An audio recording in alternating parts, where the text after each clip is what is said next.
From the Badlands come the orcs and goblins, a green tide of brutal creatures that must be stopped. Greetings and salutations, welcome to a brand new Total War Warhammer guide, and today this is the best episode of these guides I've done because they are my favourite unit in the game from the tabletop, and it is the Squigs.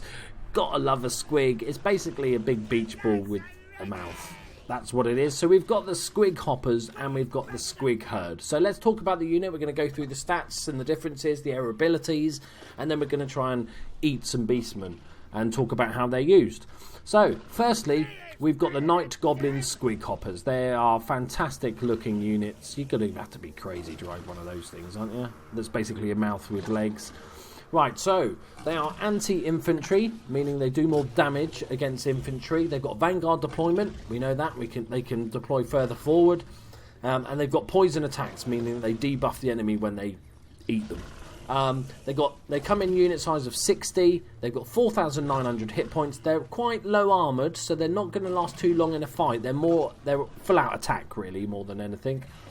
Leadership of 50, so you're going to need to be careful. A speed of 84, very quick moving unit. They've got a melee attack of 22, like we said, poison attacks, fantastic. Melee defense of 22, and a weapon strength of 27. 6 of that is armour piercing. And you get a bonus of 9 versus infantry, so that's definitely worth going after the infantry specifically. And an okay charge bonus of 30. So they've got Vanguard deployment, they can hide in the forest, and they're immune to psychology because they don't care. They're mouths with feet, and they just run and want to eat stuff. But overall, pretty fun unit. So, next we're going to talk about the Squig Herd. So these are armour piercing, they're anti-infantry, and they get Vanguard deployment. Pretty similar. They lose that poison attack, which is unfortunate, but they are a smaller unit as well, only 40 in the unit, 4,300 hit points. We can do a sort of comparison.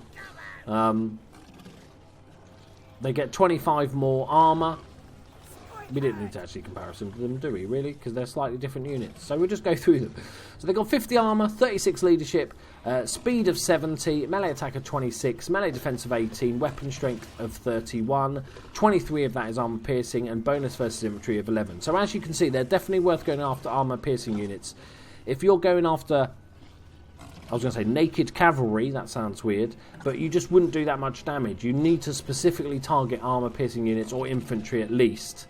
Like, bonus is obviously highly armoured infantry. You would get all those bonuses, which would be perfect. And they've got a charge bonus of 40. So they've got the Vanguard deployment, the hide in the forest, the immune to psychology, but they do have Squigs Go Wild, which is an augment. You don't have to do anything with it. It casts automatically, and it activates if they're in melee combat. So as soon as they're in a fight, they get stuck in. Gives them plus 18% armour piercing damage, plus 16% melee attack, and they cause fear, and they are unbreakable. This is a fun unit to use. They're both fun, but this is a slightly more normal-ish unit. At the end of the day, they're basically cavalry with some interesting mechanics, such as poison and eating people. Whereas the Squig Herd is an entirely new animal, so to speak, pardon the pun. And let's talk about how we're going to use them in a fight, and while we try and eat some beastmen. Last time I did this map, they were hiding up there, so we're going to assume that's where they are. So we're going to stick our 2 units here.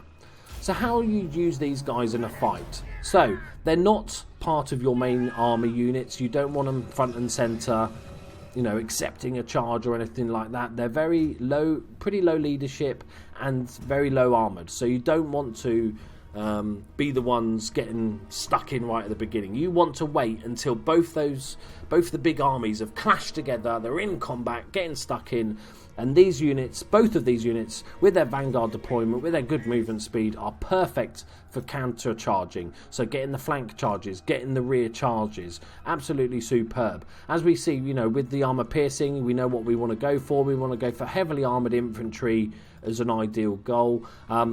The Squig Hoppers get a little bit more versatility just because of that poison damage, because it reduces speed, weapon damage, and all sorts of good stuff like that. Let's get them on top of this hill, shall we? Right, where are you, beastie men? But for me, who owns, I when I used to play the tabletop version, I had about 120 lead squig hoppers. They were ridiculously expensive to buy because you could only get them in lead. Should we send them in one at a time so we can sort of see the animations and stuff? Right, go my little chums. So this is not an ideal situation. You don't want to be the one hitting another unit head on. You'll do a little bit of damage, but you'll get broken quite quickly because of that leadership, because of the lack of armour. But we do want to see the charge. What am I going over there for? Here we go. Here we go. Nice. Getting stuck in.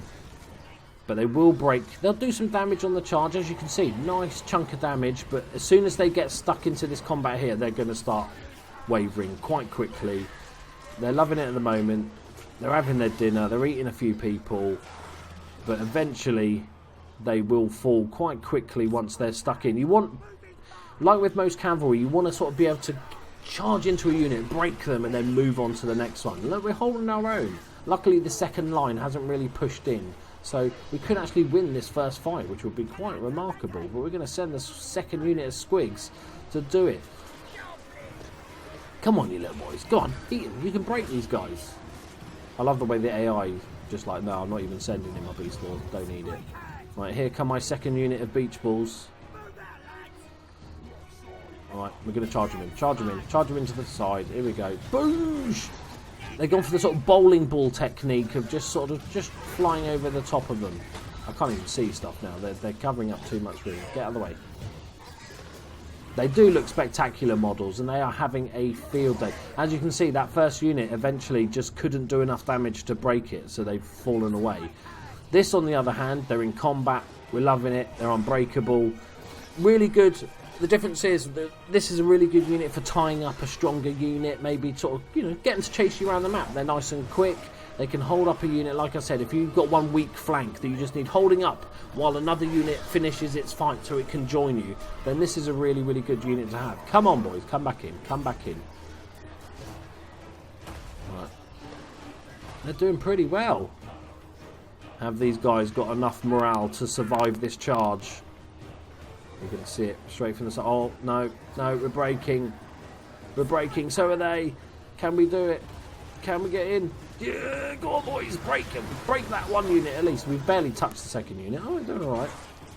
But as you can see, for their cost, they're not a massively expensive unit. For their cost, they're doing very well. They are going to be central to my themed goblin army. 100%. I think they're brilliant.